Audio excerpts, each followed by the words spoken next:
Alla luce dell'accordo tra la struttura commissariale, il Ministero della Salute, l'Ordine dei farmacisti, compresi Federfarma, Assofarm e le Farmacie Unite,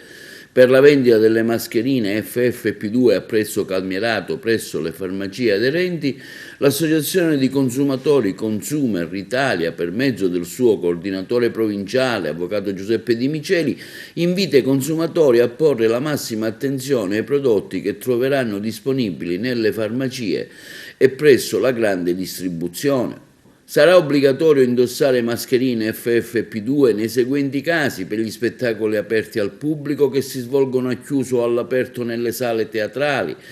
sale da concerto, cinematografiche, locali di intrattenimento e musica dal vivo e altri locali simili, per gli eventi e le competizioni sportive che si svolgono a chiuso o all'aperto, per l'accesso e l'utilizzo di voli commerciali, navi e traghetti adibiti a servizi di trasporto fuori regione, treni impiegati nei servizi di trasporto passeggeri sempre fuori regione, quindi intercity, intercity notte, alta velocità, autobus e pullman di linea adibiti a servizi di trasporto sempre fuori la regione, autobus e pullman adibiti a servizio di noleggio con conducente, funivie, cabinovie, seggiovie, qualora utilizzate, mezzi di trasporto pubblico locale o regionale per le persone che hanno avuto contatto stretto con un confermato positivo al Covid-19 e che sulla base delle norme in vigore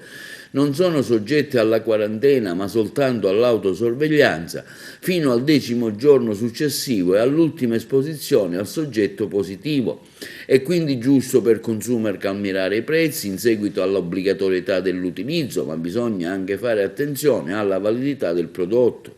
Consumer Italia, conclude il comunicato del suo coordinatore Giuseppe Di Miceli, si impegna pertanto a monitorare il mercato nei prossimi giorni per valutare la diffusione del DPI validi che tutelino realmente la salute della comunità e dei singoli cittadini.